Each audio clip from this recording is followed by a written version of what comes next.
പരമകാരുണികനായ ശ്രീനാരായണ ഗുരുദേവ തൃപാദങ്ങൾക്ക് മുന്നിൽ പ്രണാമം. ശ്രീനാരായണ ഗുരുദേവ തൃപാദങ്ങളാൽ വിരചിതമായ വിശാഖ ഷഷ്ടി എന്ന കൃതിയിലെ 4ാമത് ശ്ലോകത്തിൻ്റെ പഠനത്തിലേക്ക് നാം പ്രവേശിക്കുകയാണ്. ഭോഷാകൃതേ മമ മനീഷാധമേ ജഡദിയോഷാശ വിട്ടൊഴിക നീ രോഷാദിയും തദനു കാഷായ വസ്ത്രമൊടുഘോഷായിയാവുക സുഖം ഭീഷാമകറ്റുവതിനേഷാ സുപദ്ധതി അശേഷാത്മവേദി വിദുഷാം തോഷാവഹാ നിഖില ദോഷാപഹാപളനി ഭൂഷാൺമുഖ പ്രിയകരീ ഭോഷാകൃതേ മമ മനീഷാധമേ ഝഡതി യോഷാശ വിട്ടൊഴിക നീ രോഷാദിയും തദനു കാഷായ വസ്ത്രമൊടുഘോഷായിയാവുക സുഖം ഭീഷാമകറ്റുവതിനേഷാ സുപദ്ധതി അശേഷാത്മവേദി വിദുഷാം തോഷാവഹാ നിഖില ദോഷാപഹാപളനി ഭൂഷാൺമുഖ പ്രിയകരീ. ഇതാണ് ശ്ലോകം.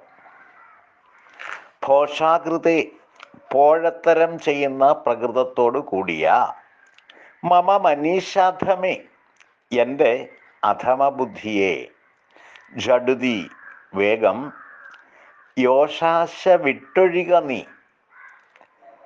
നീ പെണ്ണാശ വിട്ടൊഴിക, രോഷാദിയും തദനു കാഷായ വസ്ത്രമോട്, രോഷാദികളെയും അതുപോലെ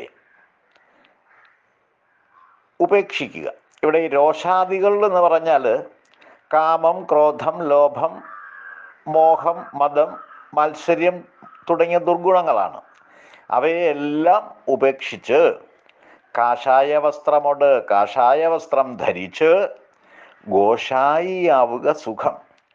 ഘോഷായി എന്ന് പറഞ്ഞാൽ ഊര് ചുറ്റി നടക്കുന്ന സന്യാസികളെയാണ് ഘോഷായി, അവധൂത ജീവിതത്തെയാണ് അത് ഉദ്ദേശിക്കുന്നത്. അതാണ് സുഖപ്രദം.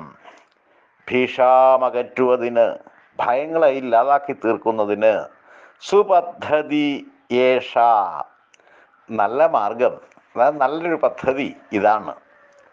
അശേഷാത്മവേദി വിദുഷാം, സർവ്വതിലും നിറഞ്ഞിരിക്കുന്ന ആത്മസത്യം അറിയുന്ന വിദുഷാം, വിദ്വാൻമാർക്ക് തോഷാവഹ, സന്തോഷം ഉണ്ടാക്കുന്നതും, നിഖില ദോഷാപഹ, സർവദോഷങ്ങളെയും നശിപ്പിക്കുന്നതും, ഷാൺമുഖ പ്രിയകരീ, ഷൺമുഖന് പ്രിയമുണ്ടാക്കുന്നതുമാണ് പളനിഭൂ, പളനിയാകുന്ന ഭൂമി. ഈ ശ്ലോകാർത്ഥം സംക്ഷേപിച്ചിങ്ങനെ പറയാം. പോഴത്തരങ്ങൾ കാണിക്കുന്ന പ്രകൃതത്തോടു കൂടിയ എൻ്റെ അധമമായ ബുദ്ധി, നീ വേഗം പെണ്ണാശയെ ഉപേക്ഷിക്കുക. അതുപോലെ കാമക്രോധ ലോഭ മോഹ മത മാത്സര്യാദികളെയും ഉപേക്ഷിക്കുക. കാഷായ വസ്ത്രം ധരിച്ച് ഊരു ചുറ്റുന്ന സന്യാസിയാവുകയാണ് സുഖം. സർവഭയങ്ങളെയും ഇല്ലാതാക്കി തീർക്കാനുള്ള ഏറ്റവും നല്ല മാർഗവും അതുതന്നെയാണ്.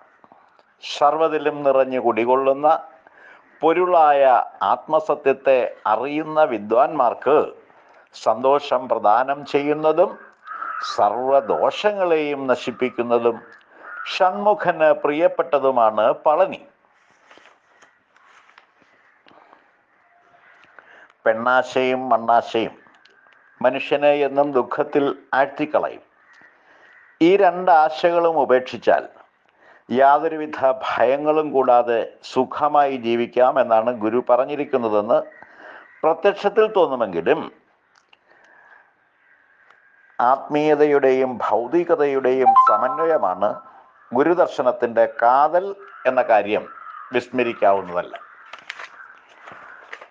വൈരാഗ്യം അഥവാ രാഗമില്ലായ്മ ജന്മസിദ്ധമായിരുന്നത് കൊണ്ടാണ് ഗുരു നൈഷ്ഠിക ബ്രഹ്മചാരിയായി ജീവിച്ചത്.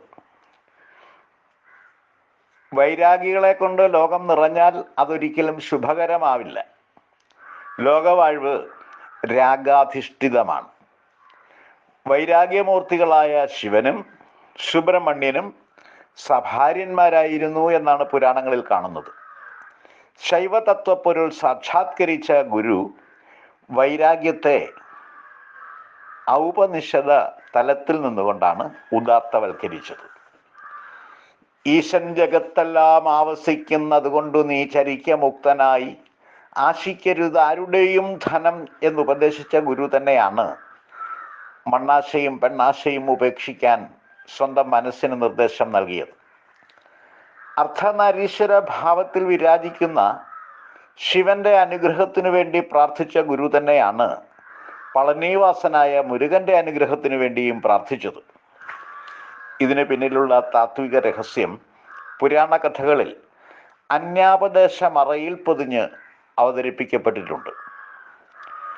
ഗണപതിയുടെയും സുബ്രഹ്മണ്യന്റെയും വിവാഹം നടത്തുന്നതിന് മുന്നോടിയായി ഇരുവരോടും ഉലകം 3 തവണ ചുറ്റി സഞ്ചരിച്ചു ജീവിതം പഠിച്ചു വരാനാണ് ശിവപാർവതിമാർ ആദ്യം ആവശ്യപ്പെട്ടത്.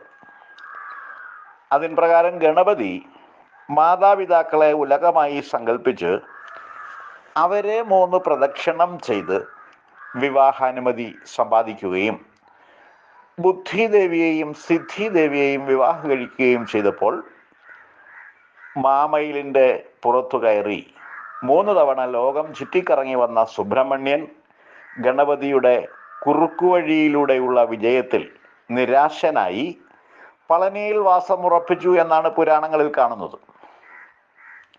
തലമുണ്ടനം ചെയ്ത് കൗപീനധാരിയായി ഭസ്മ ആലേപിതനായി പളനിയിൽ വാണരുളുന്ന സുബ്രഹ്മണ്യൻ ത്യാഗമൂർത്തിയാണ്. എന്നാൽ ദേവസേനയും വള്ളിയും സുബ്രഹ്മണ്യന്റെ പത്നിമാരാണെന്നും പുരാണങ്ങളിൽ കാണുന്നുണ്ട്. ദക്ഷ പ്രജാപതിയുടെ മകളെയും കാട്ടുകുറത്തിയായ വല്ലിയെയും ഒരേ സമയം ഭാര്യമാരാക്കിയ സുബ്രഹ്മണ്യൻ മണ്ണാശയെ വെടിഞ്ഞ പ്രതീകമൂർത്തിയാണ്.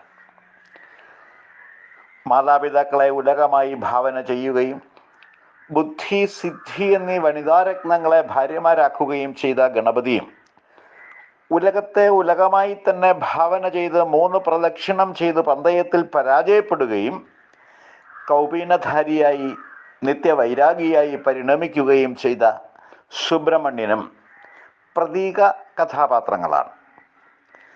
ഇവർ രണ്ടുപേരും അർദ്ധനാരീശ്വരനായ ശിവന്റെ പ്രതിപുരുഷന്മാരാകുന്നു എന്ന കാര്യവും വിസ്മരിച്ചുകൂടാ. കാഷായ വസ്ത്രം ധരിച്ച് ഗോഷായിയായി അഥവാ ഉലകം ചുറ്റി നടക്കുന്ന സന്യാസിയായി ജീവിക്കുന്നതാണ് സുഖകരമെന്ന ഗുരുവിൻ്റെ പ്രസ്താവം ദ്വയാർത്ഥപുഷ്ടമാണ്. കാഷായം ത്യാഗപ്രതീകമാണ്. ത്യക്തേന ഭുഞ്ജീധ, ത്യാഗബുദ്ധിയോടുകൂടി അനുഭവിക്കുക എന്ന ഉപനിഷദ ഉപദേശം തന്നെയാണ് ഗുരു മറ്റൊരു തരത്തിൽ ഇവിടെ നൽകിയിരിക്കുന്നത്. മണ്ണാശയും പെണ്ണാശയും സ്വാർത്ഥതയിലേക്കും ആസുരീയതയിലേക്കും വഴിതെളിക്കുമെന്നുള്ളത് കൊണ്ട് ഇവിടെയുള്ളതെല്ലാം സർവർക്കും അവകാശപ്പെട്ടതാകുന്നു എന്ന തിരിച്ചറിവോടുകൂടി അവനവന് ആവശ്യമുള്ളത് മാത്രം അനുഭവിക്കുകയും സ്വകാര്യ അധിനിവേശ ബുദ്ധി ഒഴിവാക്കുകയും ചെയ്യണം എന്നാണ് ഇവിടെ ഉപദേശിക്കപ്പെട്ടിരിക്കുന്നത്. ഗുരുദർശനം ഉരുവപ്പെടുത്തുന്നതിനായി ഗുരു നടത്തിയ ആശയ സമന്വയത്തിൻ്റെ ചിത്രീകരണമാണ് ഈ ശ്ലോകത്തിൽ വരയപ്പെട്ടിരിക്കുന്നത്. ഇത്രയും കാര്യങ്ങളാണ് ഈ ശ്ലോകത്തെ പറ്റി വിശദീകരിക്കാനായിട്ടുള്ളത്. ഞാൻ എൻ്റെ വാക്കുകൾ ഉപസംഹരിക്കുന്നു. ഗുരുധർമ്മം വിജയിക്കട്ടെ.